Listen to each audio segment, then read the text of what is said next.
आज का हमारा टॉपिक है कि कोर्ट में अगर केस चल रहा है आपकी प्रॉपर्टी से रिलेटेड, तो क्या आप उस प्रॉपर्टी को सेल कर सकते हैं या गिफ्ट कर सकते हैं या मॉर्गेज जारी कर सकते हैं।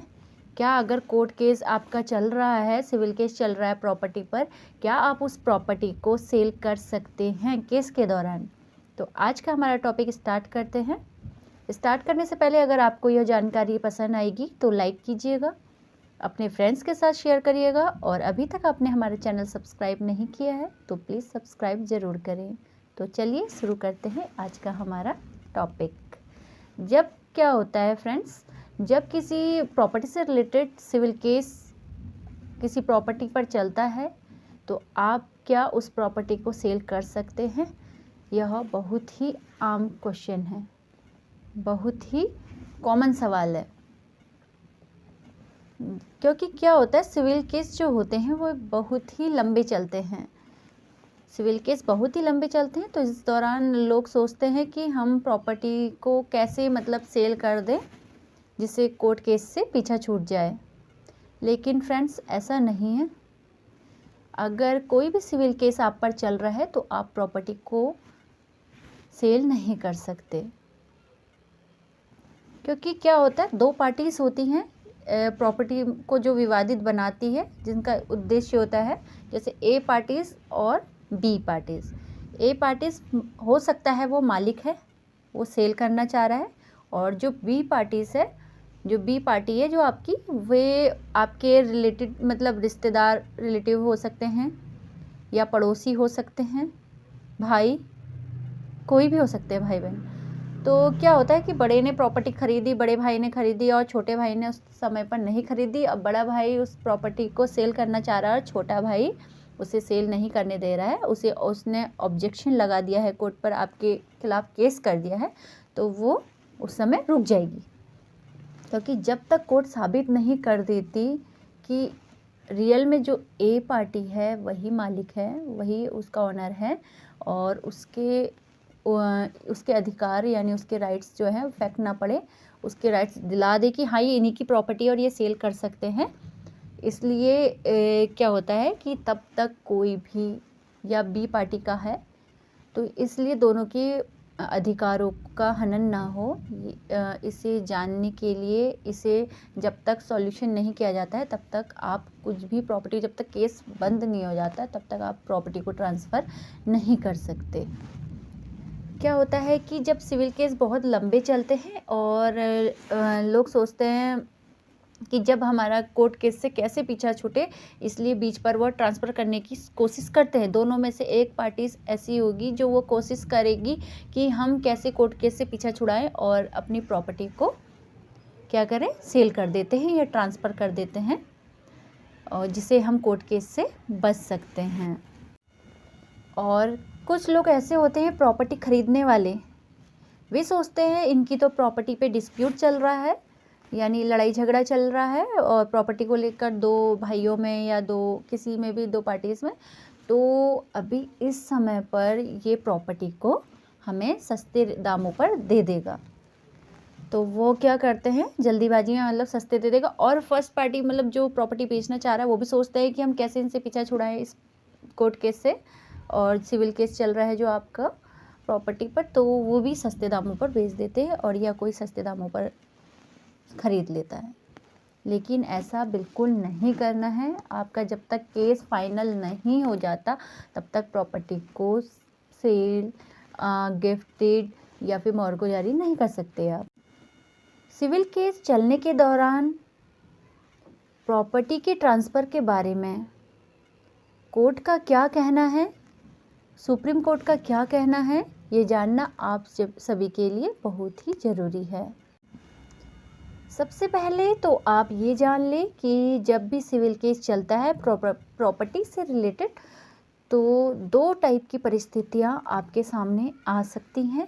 पहली ये कि जब आपका सिविल केस चल रहा है, आपकी फ़ाइल कोर्ट पे पेंडिंग है, या आपको पहला ये है कि आपको स्टे ऑर्डर जारी हुआ हो, और दूसरा परिस्थिति ये हो सकती है कि आपको स्टे ऑर्डर नहीं मिला हो। फर्स्ट, स्टे ऑर्डर अगर आपको प्रॉपर्टी पर मिला है, स्टे ऑर्डर दिया गया है कोर्ट के द्वारा, तो आप उस प्रॉपर्टी को बिल्कुल भी सेल नहीं कर सकते और ना ही आप उसे गिफ्ट कर सकते हैं, किसी को भी गिफ्ट दे सकते हैं दान पर, और ना ही आप मॉर्गो जारी कर सकते हैं। अगर कोई भी फिर भी ज़बरदस्ती इस प्रॉपर्टी को जिस पे विवाद चल रहा है उसे सेल करता है या गिफ्ट करता है या मॉर्गो जारी करता है, तो उसके खिलाफ कंटेम्प्ट ऑफ कोर्ट की कार्रवाई की जाएगी। और दूसरा, जहाँ पर आपको स्टे ऑर्डर जारी नहीं किया गया है प्रॉपर्टी पर, तो वहाँ पर यह प्रोविज़न किया गया है कि ट्रांसफ़र ऑफ प्रॉपर्टी सेक्शन 52 के अकॉर्डिंग अगर आपका कोई भी सिविल केस अगर किसी भी भारत के किसी भी कोर्ट पर पेंडिंग है, तो यह माना जाएगा कि पार्टीज ने आपस में षड्यंत्र करके पेश नहीं किया है और जिसमें कोई अचल संपत्ति का अधिकार स्पेसिफिकली और डायरेक्टली प्रश्नगत है, उस प्रॉपर्टी को कोर्ट प्रोसीडिंग के किसी भी पक्षकार द्वारा, ए पार्टी या बी पार्टी, किसी के भी द्वारा ट्रांसफ़र नहीं किया जा सकता, जिससे किसी दूसरे पार्टी के अधिकारों का हनन हो या फिर उसके अधिकारों पर कोई भी इफ़ेक्ट पड़े। हाँ, अगर कोर्ट ऑर्डर देता है कि आप ट्रांसफ़र कर सकते हैं, तो ही आप उसके शर्तों के अनुसार उस प्रॉपर्टी को ट्रांसफ़र कर सकते हो, अन्यथा आपको कोई अधिकार नहीं है अभी कि आप पेंडिंग केस पर आप अपनी प्रॉपर्टी ट्रांसफ़र करें। Transfer of property act section 52 की लैंग्वेज से यही बात निकलती है कि अगर आपका कोई भी केस सिविल केस कोर्ट में प्रॉपर्टी से चल रहा है, तो आप उस समय जब तक आपकी फ़ाइल क्लोज नहीं हो जाती तब तक आप उस प्रॉपर्टी को ट्रांसफ़र नहीं कर सकते और ना ही ट्रांसफ़र से रिलेटेड कोई भी लेन देन कर सकते हैं और ना ही इस प्रॉपर्टी को सेल, गिफ्ट डीड या फिर अमॉर्गो जारी कर सकते हैं।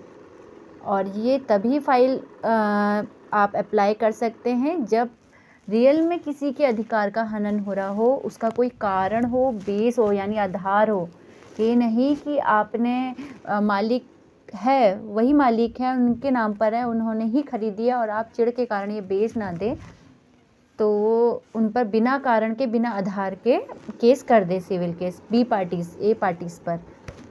जब आपके अधिकार का हनन हो रहा है, बी पार्टीज ज़बरदस्ती आपको परेशान करने के लिए आपकी भी प्रॉपर्टी, आपका भी हिस्सा बनता है प्रॉपर्टी को सेल कर रहा है, तभी आप उन पे केस करें, परेशान करने के लिए नहीं, अन्यथा आपको भी जुर्माना भरना पड़ सकता है बी पार्टीज।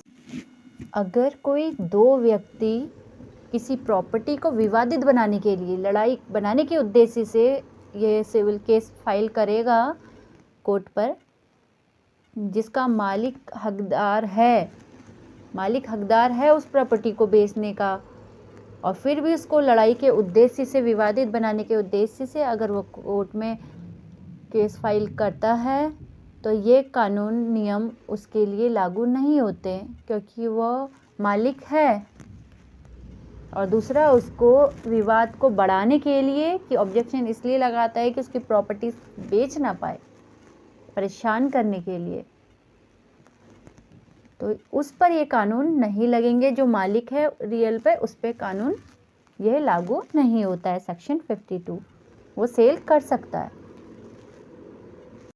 हालांकि लोग इसे इस तरह से समझते हैं कि अगर प्रॉपर्टी में अगर सिविल केस चल रहा है, मालिक मतलब ये समझते, जो ऑनर है प्रॉपर्टी का, वो ये समझ लेते हैं कि केस चल रहा है तो हम ट्रांसफ़र नहीं कर सकते। तो इसे क्या कहते हैं, इसे लीज ऑफ पेंडेंस, यानी इस प्रिंसिपल को, सिद्धांत को वादकालीन अंतरण या लीज ऑफ पेंडेंस कहा जाता है। लीज का मतलब लीगल प्रोसीडिंग से है, जो आपकी लीगल प्रक्रिया चल रही है इस केस के सॉल्यूशन के लिए, लीज का मतलब लीगल प्रोसीडिंग, और पेंडेंस का मतलब पेंडिंग, जो आपकी फाइल पेंडिंग है, क्योंकि सिविल केस लंबे चलते हैं। ये तो नहीं कि आज आपने कंप्लेन करी, आज आपने फाइल लगाई है कोर्ट में और आज ही आपको रिजल्ट मिल जाए, ऐसा नहीं है, क्योंकि कोर्ट प्रोसीडिंग पर, जो लीगल प्रोसीडिंग है उस पर समय लगेगा, और सिविल केस पर तो लगता ही है, क्योंकि इसलिए समय लगेगा कि पूरी जानकारी ली जाएगी, पूरी इंक्वायरी होगी कि रियल में यही मालिक है, क्या ये दूसरे के अधिकार का बी पार्टी इसका हनन कर रहा है या नहीं कर रहा है, या ये इसमें बी पार्टी का भी हिस्सा बनता है। इस कारण इसमें इंक्वायरी करने पर समय लगता है। तो लीज ऑफ पेंडेंस का मतलब लीगल प्रोसीडिंग से है, और पेंडेंस का मतलब पेंडिंग से है। आप लोगों को समझ में आ गया होगा।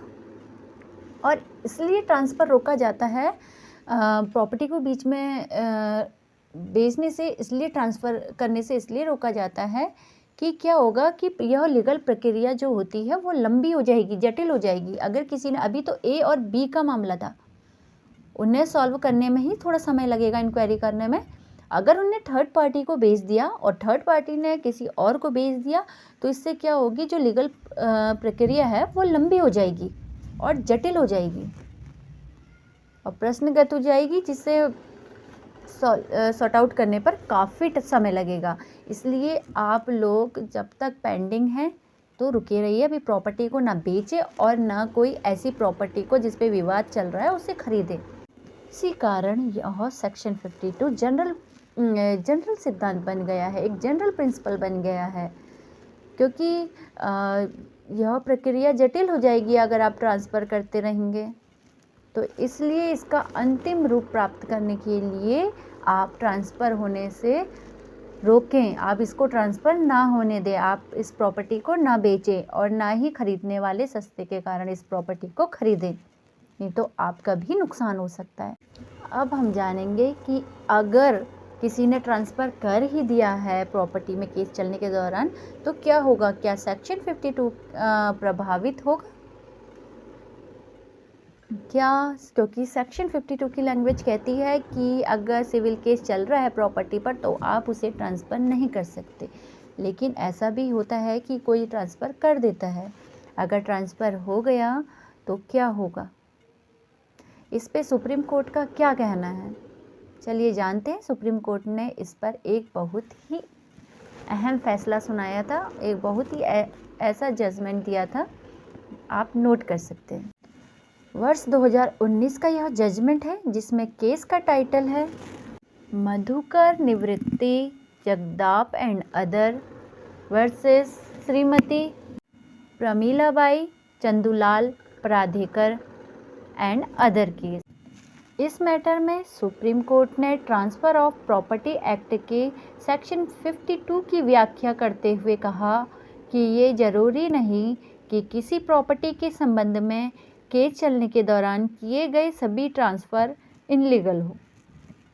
सेक्शन 52 का उद्देश्य केस के दौरान किए गए ट्रांसफ़र को इनलीगल करना नहीं है, बल्कि करना इतना है कि इस प्रकार के ट्रांसफ़र को रोका जाए, ताकि कोर्ट की कार्रवाई बिना किसी थर्ड पार्टी के हस्तक्षेप में पूरी की जा सके।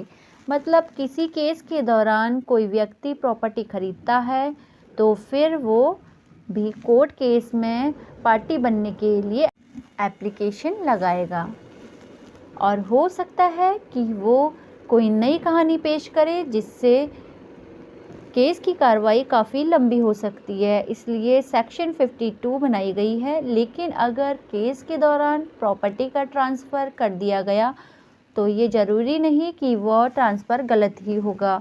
केवल ये शर्तें ज़रूरी रहेंगी कि ट्रांसफ़र केस के दौरान किया गया है वह केस में कोर्ट के डिसीजन के अनुसार ही मान्य होगा। मान लीजिए राम और श्याम के बीच किसी प्रॉपर्टी के टाइटल को लेकर कोई केस चल रहा है, जिसमें राम ने खुद को प्रॉपर्टी का मालिक होने का क्लेम किया है और श्याम ने खुद को मालिक बताया। अब केस चलने के दौरान अगर राम प्रॉपर्टी को किसी तीसरे पक्षकार यानी कि गोपाल को बेच देता है, तो ये ज़रूरी नहीं कि राम ने जो सेल डीड गोपाल के फेवर में करवाई वो इनलीगल हो। लेकिन अगर कोर्ट राम को ही उस प्रॉपर्टी का मालिक होना ही माना, तो राम ने जो सेल डीड गोपाल से फेवर में की है वो अपने आप ही ऐड हो जाएगी। यानी कि राम ने जो ट्रांसफ़र केस चलने के दौरान किया वह कोर्ट के आदेश के अनुसार ही वैलिड होगा। हालांकि सुप्रीम कोर्ट ने जजमेंट दिया था जो उसका ये मतलब भी नहीं कि सेक्शन 52 का कोई इफ़ेक्ट ना हो, इसलिए जहां तक हो सके केस के दौरान प्रॉपर्टी को ट्रांसफ़र नहीं करना चाहिए। लेकिन अगर ट्रांसफ़र कर ही दिया है तो फिर ये देखा जाएगा कि जिस पार्टी ने ट्रांसफ़र किया है कोर्ट उसके किन अधिकारों को मान्यता देती है। अगर कोर्ट उसका अधिकार प्रॉपर्टी पर मानती है तो ट्रांसफ़र वैलिड होगा। यानी कि किसी केस के दौरान किए गए ट्रांसफ़र का असर कोर्ट के डिसीजन पर नहीं हो सकता। तो दोस्तों, उम्मीद है कि आप लीज पेंडेंस के बारे में समझ गए होंगे। तो दोस्तों, आपको समझ में आ गया होगा कि लीज पेंडेंस क्या होता है। अगर सिविल के एक बार मैं दोबारा से बता दूं जल्दी आपके समझ में आ जाएगा कि अगर सिविल केस आपका प्रॉपर्टीज़ पे चल रहा है तो आपको प्रॉपर्टी ट्रांसफ़र नहीं करनी है।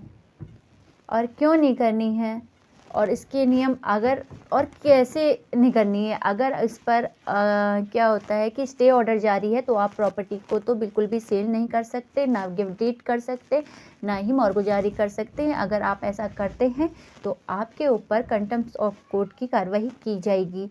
और अगर कोर्ट ने स्टे ऑर्डर जारी नहीं भी दिया है आपको, तो भी भारत के किसी भी कोर्ट में अगर आपका केस पेंडिंग है तो यह एक ऐसा माना जाएगा कि पार्टी ने षड्यंत्र करके स्पेसिफिकली और डायरेक्टली प्रश्नगत है, क्योंकि आपके केस कोर्ट में अभी पेंडिंग है और आपने बीच में प्रॉपर्टी सेल कर दी है और क्या कहते हैं आपने सोचा कि कोर्ट केस ख़त्म हो जाएगा। जब तक फाइल पेंडिंग है तो आपका केस अभी वहाँ पर पेंडिंग है। कोई भी अगर ऑब्जेक्शन लगाता है तो आपके खिलाफ कार्रवाई हो सकती है सेक्शन 52 के तहत। और अगर कोई प्रॉपर्टी को बेच भी देता है, अगर किसी ने बेच दी तो क्या होगा। अगर किसी ने बेच दी, अगर वह सच में उसका मालिक है तो यह प्रॉपर्टी वैलिड कहलाएगी, यह प्रक्रिया वैलिड कहलाएगी। अगर वो मालिक है तो वो बेच सकता है, क्योंकि क्या होता है कि कोई परेशान करने के लिए पड़ोसी या रिश्तेदार ज़बरदस्ती विवाद को प्रॉपर्टी में बढ़ाने के लिए, रोक लगाने के लिए भी केस कर देते हैं। आपको पता ही होगा, जिसके साथ ऐसा हुआ है वो जानते होंगे। जब तक बी पार्टी यानी जो केस कर रहे हैं, अगर उनका अधिकार इफेक्ट हो रहा है, आपका ज़मीन पर प्रॉपर्टी पर अधिकार है और नहीं दे रहे हैं, आपका नाम है या आपने पैसा लगाने से प्रॉपर्टी आपकी नहीं होती है। जब प्रॉपर्टी पर आपका नाम होता है तो वही प्रॉपर्टी, अगर आप पैसा लगा रहे हैं तो अपने नाम पर ही लें, परेशानी ना बढ़ाएं आगे अपने लिए। अगर प्रॉपर्टी आप पैसा लगा रहे हैं तो आप उसमें अपना नाम ज़रूर मेंशन कराएं। ऐसा नहीं कि बड़े भाई ने प्रॉपर्टी ख़रीदी है, वो उनकी मर्जी है। अगर बड़े भाई ने प्रॉपर्टी ख़रीदी है, उनके नाम पर है, तो वह प्रॉपर्टी उनकी है। ये नहीं कि आपने प्रॉपर्टी पे मेहनत करी है, हमने ईंट लगाई है, पत्थर लगाई है, या फिर हमने कुछ भी मतलब ऐसी इस टाइप की मेहनत करी है और आप कहते हैं कि अब ये हमारा हिस्सा बनता है। नहीं, ये मेहनत तो लेबर भी करते हैं। क्या उनका हिस्सा हो जाता है मकान पे, प्रॉपर्टी पर? नहीं होता। हिस्सा तो तभी होता है जब आपके नाम पर वह प्रॉपर्टी है। पिता की प्रॉपर्टी पर तो होता ही है, लेकिन वह जिस प्रॉपर्टी को विवादित बनाया है, अगर वो आपके नाम पर है, आपकी प्रॉपर्टी है, तो आप उसको बेच सकते हैं। और अन्यथा अगर किसी और के भी नाम पर है, या दो फ्रेंड्स ले लेते हैं जॉइंट, या उन्होंने ली हुई है, या किसी का भी नाम, दोनों 3 4 किसी भी लोगों पर है वो प्रॉपर्टी, और आप ज़बरदस्ती बेचना चाह रहे हैं चालाकी से, तो आप उस प्रॉपर्टी को नहीं बेच सकते, ना ही ट्रांसफ़र कर सकते हैं। और केस चलने के दौरान भी अगर जो मालिक है वो प्रॉपर्टी को बेचता है तो वो वैलिड माना जाएगा।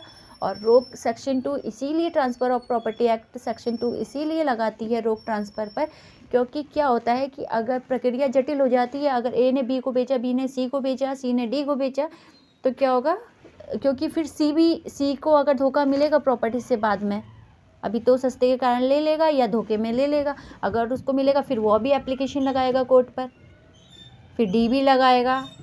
इससे क्या होगा, ये प्रक्रिया और लंबी हो जाएगी, जटिल हो जाएगी, समाप्त नहीं हो पाएगी। इसीलिए ट्रांसफ़र पर रोक लगाया जाता है कि और बी का ही सॉर्ट आउट कर दिया जाए। दोनों के जो अधिकार है, ए का अधिकार या बी का अधिकार, दोनों इफेक्ट ना पड़े। होप कि फ्रेंड्स आप ये जानकारी जान गए होंगे।